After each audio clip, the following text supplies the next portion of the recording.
Hello, everyone, and thank you so much for joining us today. I'm Brinton from Team Handshake, and I'm super excited to welcome everyone today. A couple of quick notes before we get started with the panel.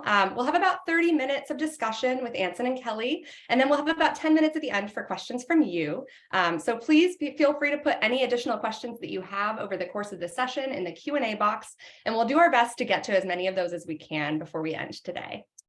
With that in mind, I'm super excited to introduce you to today's panelists. Anson Tan is a senior majoring in finance and business analytics and serving as president of the International Student Association at the University of San Francisco. He's originally from Singapore and is a former intern with Deloitte and KPMG. Anson, welcome. And Kelly O'Sullivan is a senior talent acquisition associate at AlphaSights New York. AlphaSights connects business leaders seeking knowledge with the experts who have it. They have 1,500 employees of 60 plus nationalities at 9 offices across the US, Europe, Middle East, and Asia. AlphaSights is also a Handshake Early Talent Award winner and provides opportunities for recent grads to springboard their careers both within and outside of the United States.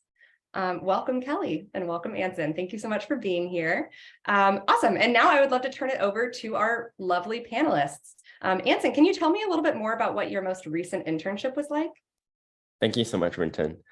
So my most recent summer internship was actually a role at Deloitte that I had found through Handshake. It was an 8-week internship where we were placed in various engagement teams handling real client work, which I thought was just super exciting. This included things like reviewing organization of work papers for the entire team, or completing various auditing tests for client accounts. We had opportunities to also attend various social events, such as a cruise around the Bay Area, weekly office lunches, as well as a trip to Deloitte's training facility in Texas, which I thought was really cool and grand. Everyone I met with were super welcoming, and I'm still in touch with some of the colleagues that I worked with during my time there. They even wished me happy birthday. So it was just a really great internship experience. And as an international student, I thought it was just really crucial for me to find an internship here in the US, because that was part of the reason why I decided to pursue college here.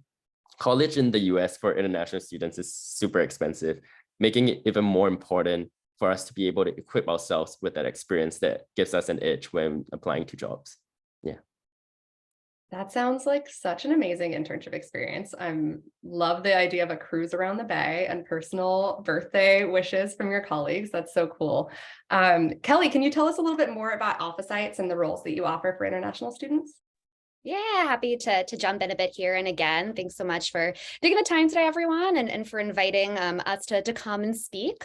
At AlphaSights, we would define ourselves as an information services firm, and what we primarily focus on is this concept of knowledge on demand, meaning we work with blue chip clients. They could span across Fortune 500 corporations, funds, consultancies, the like, and we connect these clients to industry experts that hold specific knowledge that would be otherwise unavailable to these parties to help them become better informed, make better business decisions, et cetera. So every year we provide opportunities for ambitious undergraduate students to springboard their careers into our client services roles at both an internship and a full-time level. It is ultimately a global opportunity for those looking to accelerate their careers in business and go further faster in terms of skill development, opportunity, the like.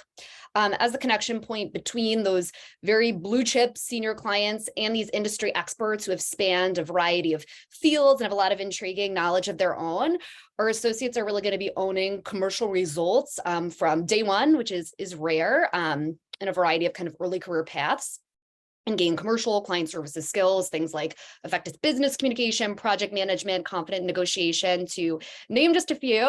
So hopefully can chat a little bit more about that later. Awesome. Thank you so much. And I know that AlphaSights hires a good amount of international students and grads every year. Can you talk a little bit about your experience recruiting from this cohort? I mean, are there any additional steps in the process that it's important for international student applicants to know? Like, for example, does somebody on a J1 master's visa, how do they compare to somebody on a bachelor's F1? Does that factor in at all? A STEM visa extension. Can you just get into that a little bit? Yeah, that's a great question. And I'll definitely preface it with, I'll give kind of my take from the AlphaSights perspective. Obviously, every company is different. But for us, we have 9 offices worldwide. And within the United States, we're based specifically in San Francisco and New York for our full-time and intern positions.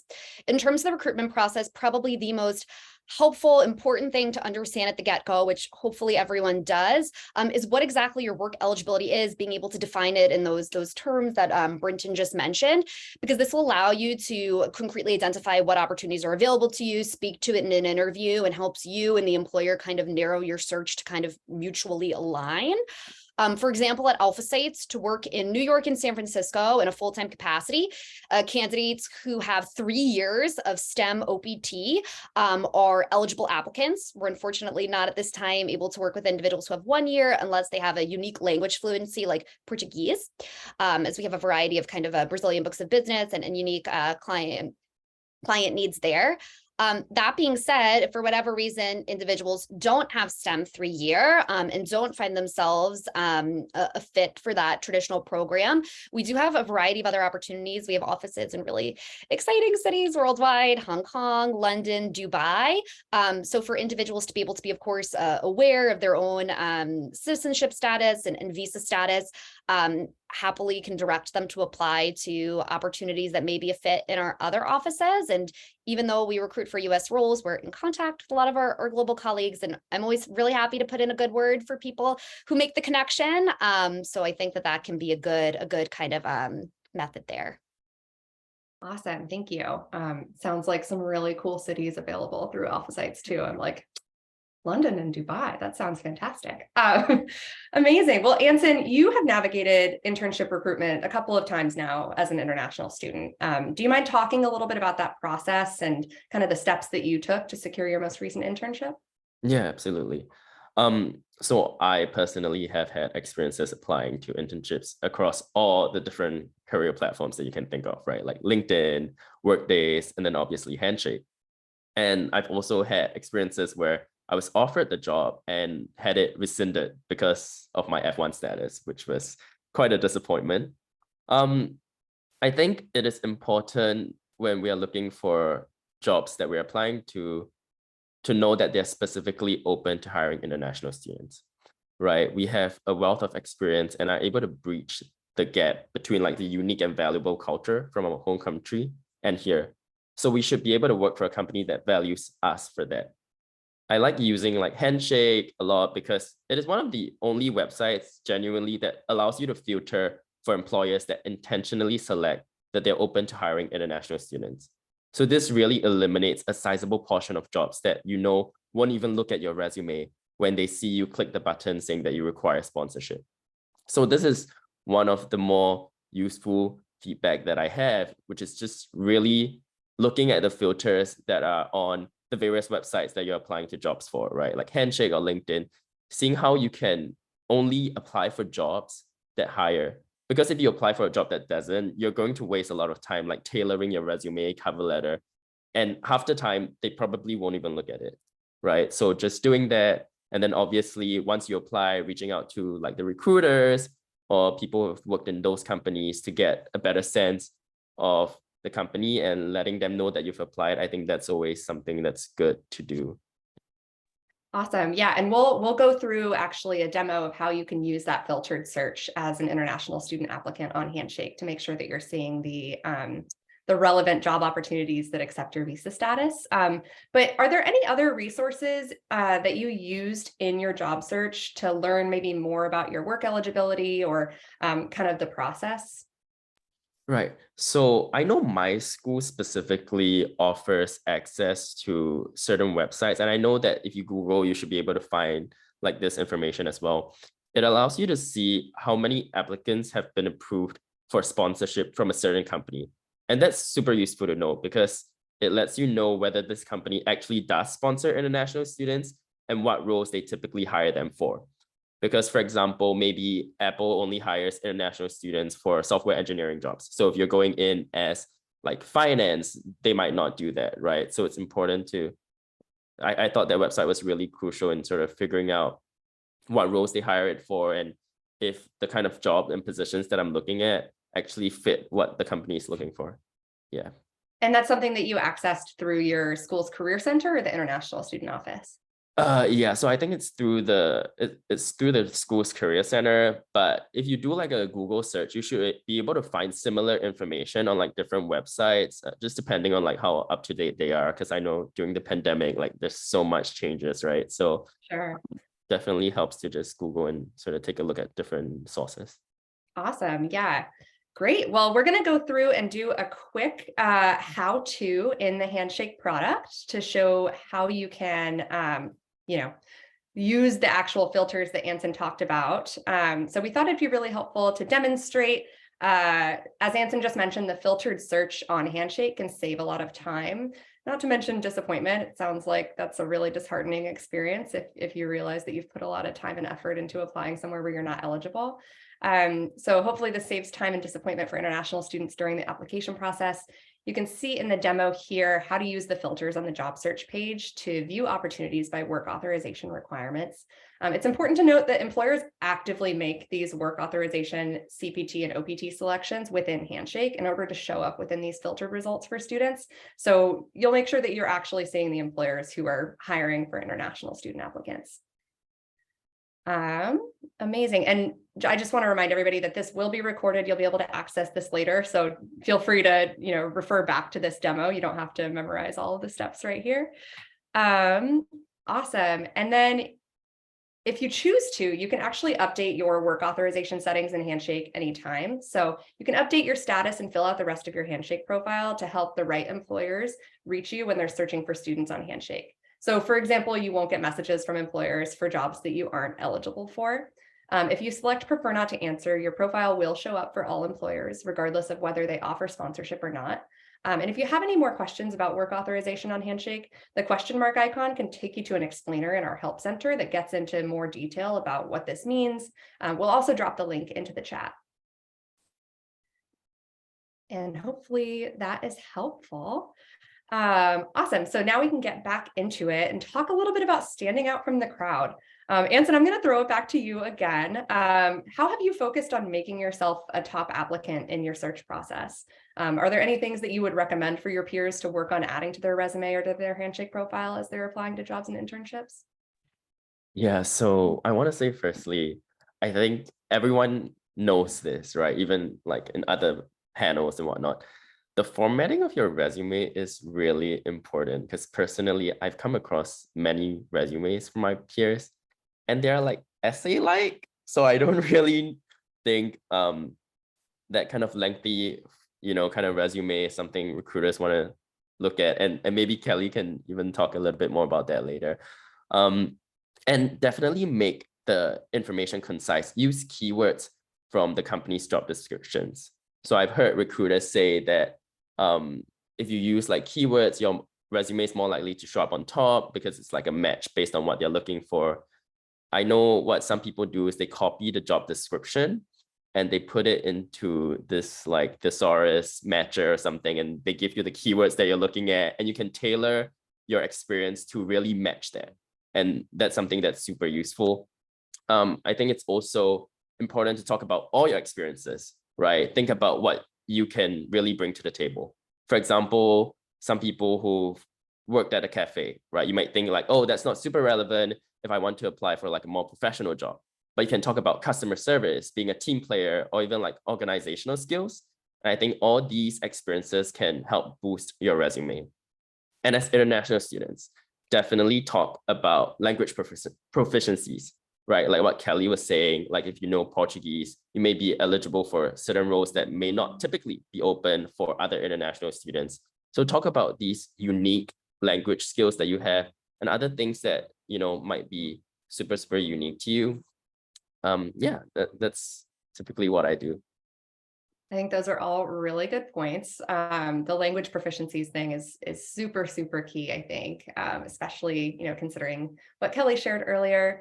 Kelly, are there any specific qualities or skills that you look for that might help an international student stand out? Specific projects or courses or certifications or proficiencies. What are you looking for when you're hiring international students? Yeah, that's a great question. I think while we offer entry-level roles and internship opportunities, and no experience is required, certainly if candidates have that background and interest in business, or in working with clients or customers, as Anson touched upon a little bit, that is exciting to us and demonstrates certainly a transferable skill that can be leveraged here. We're passionate about hiring high-quality talent who adopt a growth mindset, so ability to take feedback and operate interpersonally in the environment, and are just willing to learn, grow, and accelerate their careers. I don't want to beat a dead horse too much, but given we do work with clients across multiple geographies, touching again upon what Anson said, the language skills are incredibly valuable. Certainly for us, speaking any additional language can help open you up to speak to a variety of other experts. We do have certain internship and full-time roles that are available for individuals who speak Portuguese, Spanish, Hindi, Korean, Japanese, and Mandarin. So if that's you and you're a senior or junior, happy to connect at a later point. But I think certainly any ability to speak a second language and have some of those skills in interpersonal and cross-cultural communication, definitely quite valuable. Awesome. And I know that something that might be top of mind for international students when they're building out their resume is that if they've built relevant experience for a job, but it wasn't in the United States, if they completed that experience outside the US, they may wonder how best to showcase it during that application process. Anson, is this something that you navigated when you started applying to jobs in the US? And how did you kind of transfer those experiences to your resume? Right. So I actually did an internship in Singapore, where I'm from, at KPMG. But the KPMG US office actually does not hire international students, so I wasn't able to like sort of do that internship here again. Then I actually got into Deloitte, which was really nice. Definitely look at the similar job opportunities here in the US and what skills they require that are similar to the job that you did back home, right? Because maybe they may phrase the job description differently, they may talk about the skills differently, but at its core, what they really look at, these critical core skills, I think, are the same thing. And maybe you did those exact same things, but you didn't really know. So look out for those and bridge the gap from those key skills and put it into your resume. So look at what you did and what the companies in the US are actually hiring for, and thinking, oh, maybe I actually did that, but it never just occurred to you to put it in your resume. So do that.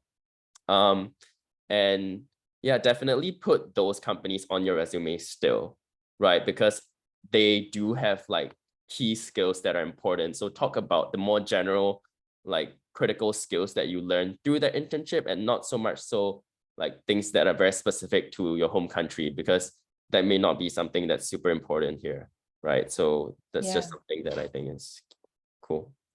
Yeah, that's definitely important. And as Kelly mentioned, like a global mindset is actually really valuable to a lot of these global employers. So having that experience is probably super valuable. And Kelly, does it matter to you at all where an applicant completed previous experience? Is that something that factors into your decisions? And do you have any suggestions for the audience about how they handle that?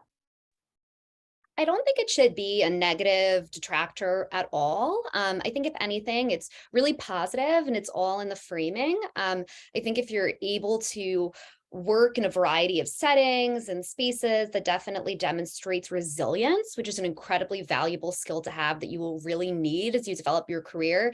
Same goes for being able to navigate different workplace norms and communicating with teams. And so I think, if anything, being able to just positively frame those experiences and highlight what about them was different, transferable, maybe makes you stand out from the applicant pool, can only help you, particularly given more and more companies are setting up offices in new places, and it's increasingly rare to just be, with one office in one place. It's something you could definitely take with you. Yeah, that makes a lot of sense. Thank you. And I know that the title of this event was Job Search Do's and Don'ts. So let's get into some do's and don'ts. Kelly, I'll toss it back to you. What's the number one do that you would encourage for all international students when they're job searching? Yeah, I think jumping off of that last point, good to be able to search for jobs at global companies because they already have that kind of a focus. So for example, on our team, you're joining a group of individuals who might be coming from all parts of the globe. You're communicating with colleagues in other offices, and that's not saying that's uncommon or not the norm. So being able to join that kind of an environment where you're driving ideas, looking for challenges in innovative ways, it'll challenge you and hopefully be a good a place that's familiar with this kind of global mindset. Awesome. And Anson, what's your top do advice? What would you say is the number one thing you should do as an international student? So I think that you should definitely reach out to people, right? So for example, if you're looking for a job here, reach out to people maybe from your home country who are working in those companies, right? Or if it's a global company, like Kelly said, maybe reach out to the offices that they have where you're from and sort of be able to talk to them, because maybe they can give you more advice, give you a referral, whatnot, and let you know what the company is really about. When you reach out to the people inside, sometimes they'll be able to provide you with what the company is really looking for and like a key insight into those positions. And I think that would be like super valuable when you're applying on tailoring your application towards that specific job. Yeah. Yeah, I think that's something that we hear a lot at Handshake is students asking about networking and the value of networking, how to do it. And we'll definitely get into that a little bit later. But I think that's super good advice. And I guess on the flip side of the things you should do, let's focus on some don'ts as well. Anson, are there any major don'ts that stand out to you? What should international students avoid doing when seeking out their next job or internship? So I have had a couple of international students ask me about this specific question. And I think in the Q&A section, there's some people who are asking that as well. If you know a company does not sponsor, I genuinely don't think that you should apply. So why? Because even if you do get the opportunity for like an internship and you slip through the cracks and you know they don't sponsor you, but you got that internship anyway, when it comes to the time to sponsor you, these companies often wouldn't. And you would have wasted an entire summer where you could have been at somewhere that really values you for who you are, who's ready to offer you a job after that internship. But maybe you're like a senior or a junior and that's your last summer and you would have totally wasted that. So you will be applying to another job, like for a full-time position without that kind of like internship experience at that company. And that's really a waste. Like, I don't think that you should try to get whatever you can and like slip through the cracks, because ultimately it's going to be at your disadvantage. You're going to be wasting like a lot of time doing that. And it's not really honest in your application, and it really reflects on you as a candidate as well. So definitely be honest in your application and really look for those companies that do value you. Yeah, I think that's super important advice. And I think, you mentioned that you had previously had an experience where you had an offer rescinded and that was just so disappointing. And so I definitely hear that advice. And Kelly, are there any common mistakes that you see from applicants or things that you would say are a don't for an international student applicant? Yeah, I would say as much as the process can sometimes be frustrating to find these roles that will be able to sponsor or have your exact qualifications, encourage everyone as best you can. Don't become disheartened if you say that you're not eligible for a certain position or automatically disqualify yourself from the company in every office. Kind of as Anson touched upon a bit, sometimes there are other offices that might be able to work with you. Typically, something that I've really liked to see is some individuals may state after they find out maybe they don't have STEM 3 year and we're not able to work with them, realizing I actually do have work authorization for this country and I speak this language and I noticed this role on your website. And sometimes if individuals weren't able to find that, I'm able to talk to them and try to point them in the right direction. And if you have one of those opportunities that you might be a better fit for, and you've already identified to the recruiter, you have strong interest in the company, you have strong interest in developing these skill sets, many recruiters would love to put in a good word for you with the recruiting team in another office. And that's like I've done and been happy to do for candidates in the past. So I think just trying to turn what can sometimes be a difficult situation around as best as you can, keeping up that resiliency and looking for a better option. Yeah, I think that's a really great point about not letting the process dishearten you and get defeated before you've proceeded in kind of exploring all your options. And I know, Anson, you touched a little bit on kind of building your network, reaching out to folks and kind of building relationships. For international students who have, zero to, little industry experience already, and are new to the US potentially, do you have any advice for how they can build their professional network when they're still trying to break into that first job, that first internship?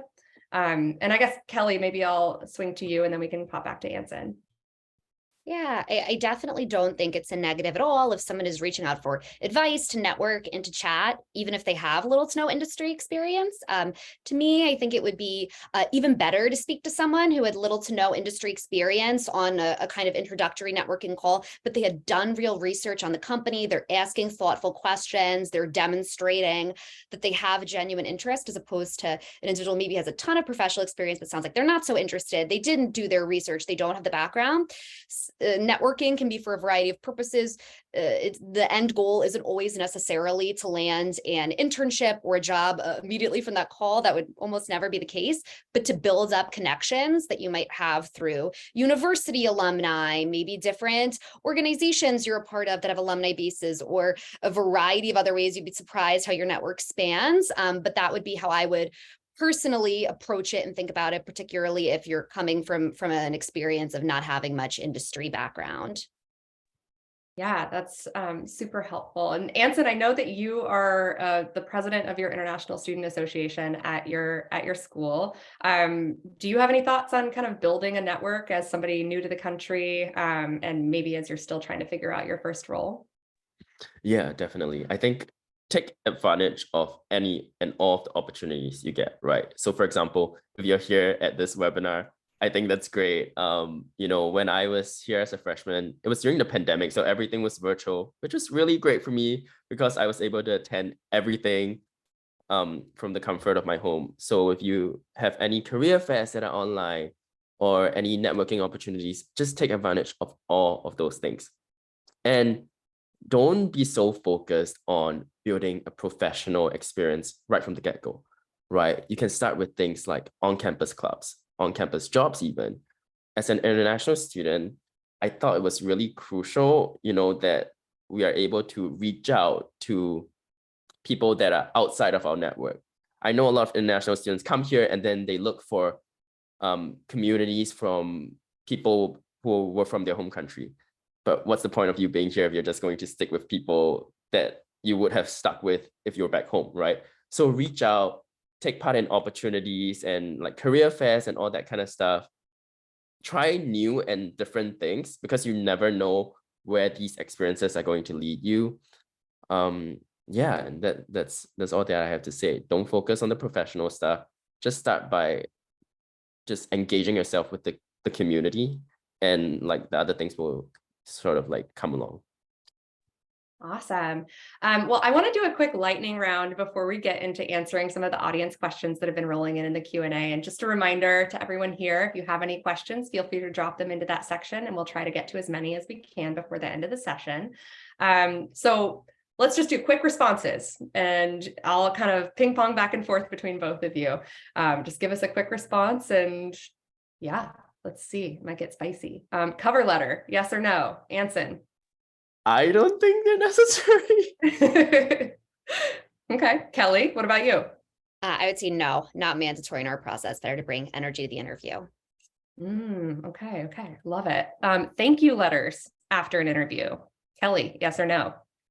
So yes, I think it's a great gesture, but even better to remember your interviewers' names, what you learned feedback-wise. A lot of times they'll be asked in later rounds. Anson, thank you letter, yes or no? Yes, this definitely leaves an impression because after the interview, if you're the first one to send a thank you letter, you'll be sort of like the first person and the last person that's on their mind. And it speaks a lot to your character too. Love that. Career fairs, worth it or not? Anson? Definitely, but research which companies hire first because these career fairs are often not targeted for international students. Okay, Kelly, career fairs, yes or no? Would ditto that. Yes, great to go. Perfect. Meeting with your career services office, yes or no? Kelly? Yes, a lot of people in your career services office have close relationships with employers, can help you differentiate your resume. So they're underrated. They can be your best friend. Anson, what do you think? Yes, but also do a lot of your own research outside because your unique sort of international status differs from country to country, and they may not know everything about you. So do your own research on what you're eligible for and how you can stand out. All righty. Thank you for participating in the speed round. You both handled it with grace. We're going to do a quick overview of AlphaSights. Kelly, I know you have a couple of slides here that you wanted to talk through, and then we'll dive into that Q&A. Yeah, thanks so much. Happy to go over a little bit of what we do and a little bit of a greater depth to hopefully give individuals a picture. Again, we're touching upon the core of our client service role. Our clients come to us when they seek otherwise unavailable knowledge, and the requests usually include ideas they want to test, questions they need answering, the like. Our associates do act as that intermediary connection point between the clients and the industry experts, and it's a pretty clear focus on client service, on revenue generation, the like. Our associates spend a pretty large amount of time on the phone and as well via email.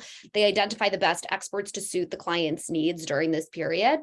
They oftentimes then connect with these clients across a variety of mediums, or they be interviews, in-person meetings, surveys, the like. The expert typically is going to be providing the client with the insights required to fill the precise knowledge gap that the client needs. And this hopefully in turn enables our client to make more informed business decisions. Awesome. And now that we've chatted a little bit about what that role looks like as an intermediary, do want to give a bit of a picture, quite literally a visual of our career path. We do offer a fairly structured career path and ladder. So after 2 years, our client service associates are eligible for a managerial promotion, providing them with leadership responsibilities over likely a team of 2 to 5 very early in their career. After 3 years, you're then eligible for a vice presidential promotion where you're entrusted with running your own multi-million-dollar book of business for one of the client groups we chatted about a little bit earlier. We fill senior positions nearly entirely by promoting from within. So many of our senior leaders started out as associates themselves and are able to really empathetically manage and lead as a result, which I think is also a really nice highlight for people starting their career who wish to be at the same place, hopefully for some time and grow and develop there. Awesome. And then do as well want to highlight a little bit of our QR codes. I know they might be a little bit hard to see, but you can see here we have our US opportunities and our international opportunities. So you should be able to scan both. Again, for US opportunities for our full-time roles only, students with 3 years of STEM OPT can be considered. Unfortunately, with 1 year of OPT or a TN visa, you are not eligible. But that to be said, again, to the points from earlier, please do scan our international QR code. Happy to forward along a word if anyone does apply via that. So we'll give everyone a moment here to scan both, but as well, our jobs page is also quite reachable on our website.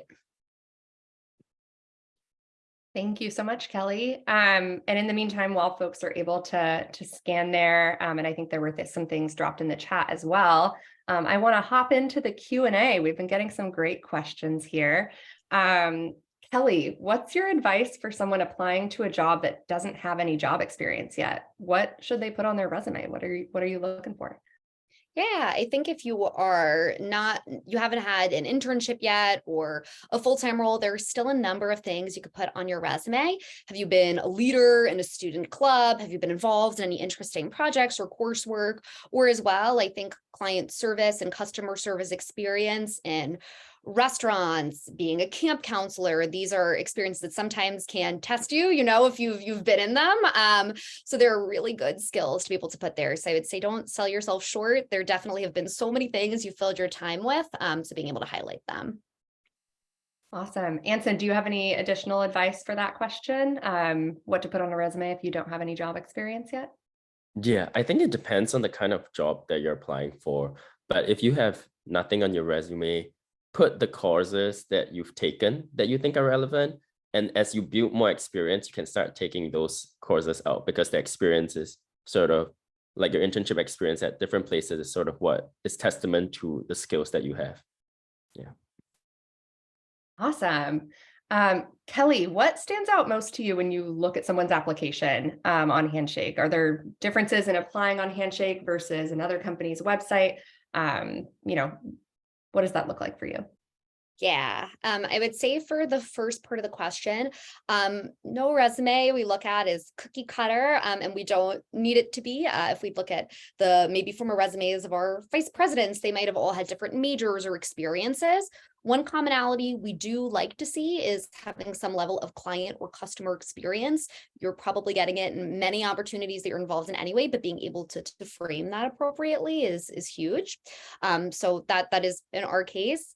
As far as applying on Handshake versus the company website, that does entirely depend upon the employer. So I would really encourage you to just read the fine print.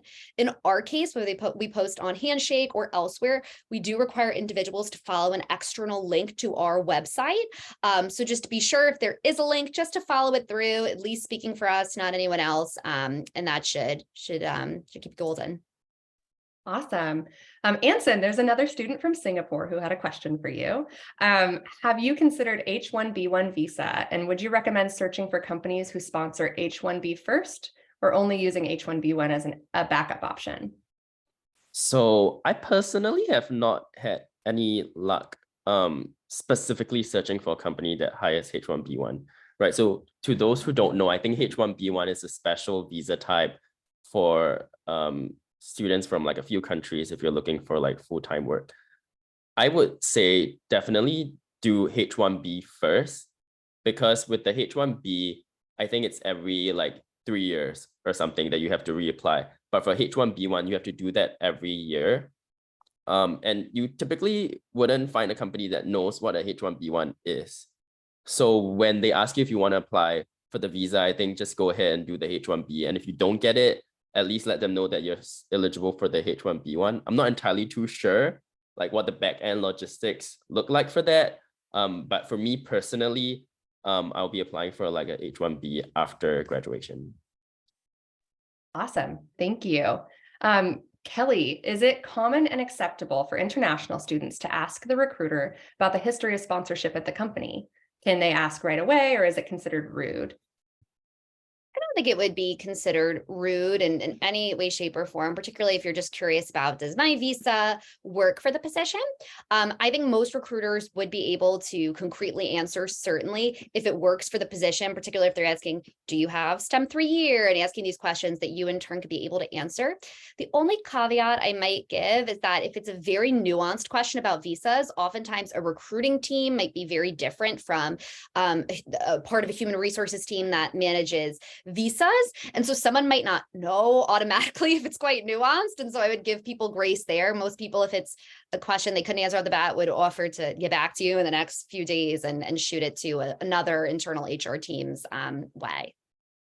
Awesome. And Anson, I know you mentioned that you had used a site to kind of see historically which types of visas companies sponsor. Do you have anything to add to that question about navigating the conversation with a recruiter?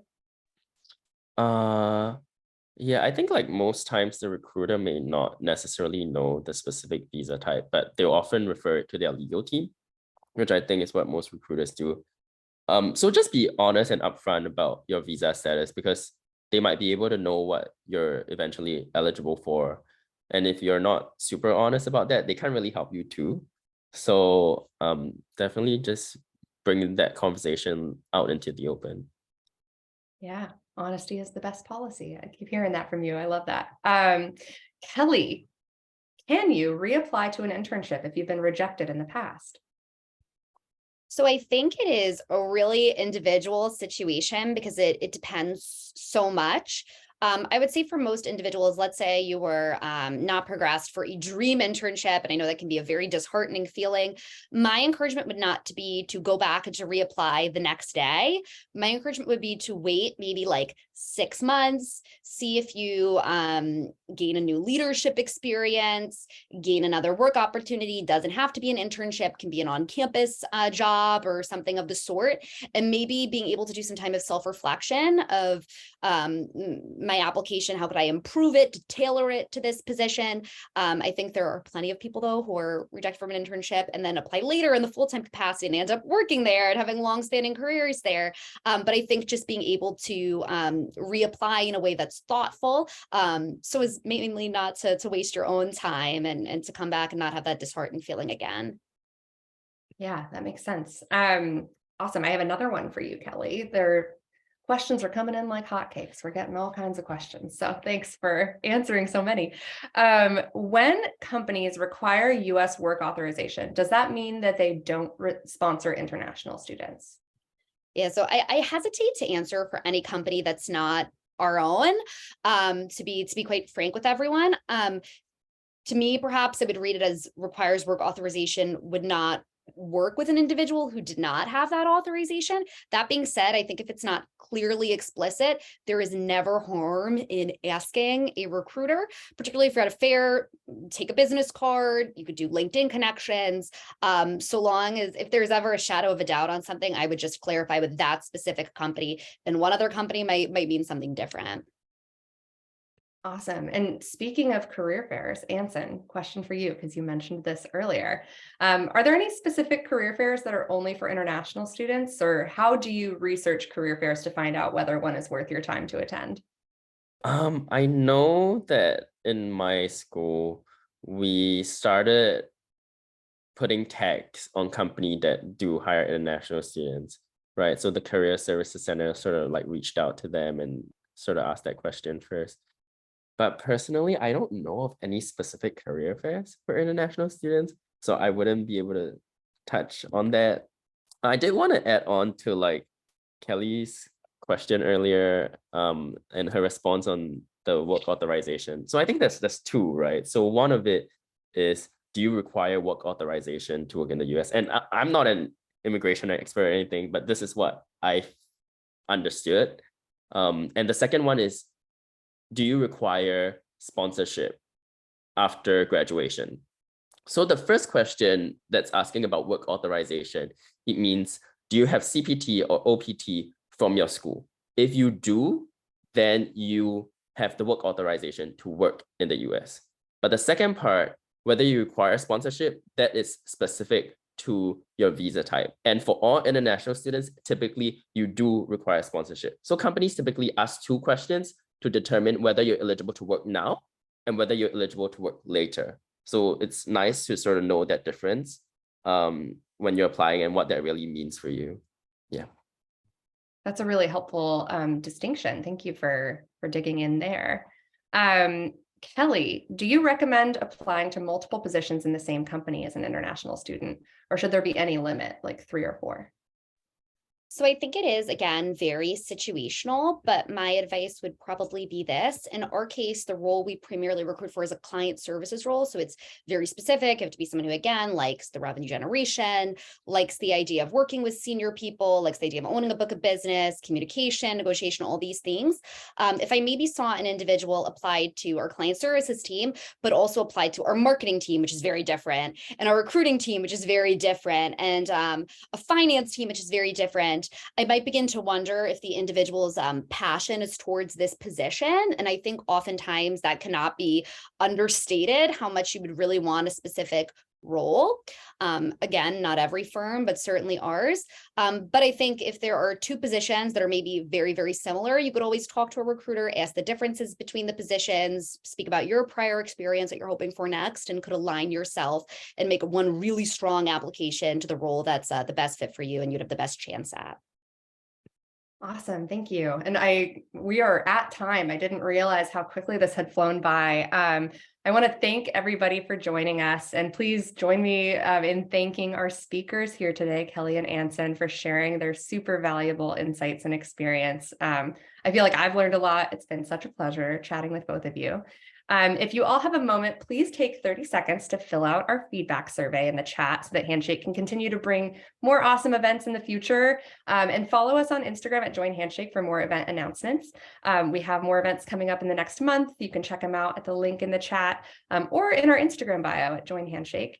And that's it for today. It flew by. Thank you both so much for being here. And everybody, please have an amazing weekend. Happy Friday. All right. Thanks so much, team. Really appreciate it. Good weekend, everyone.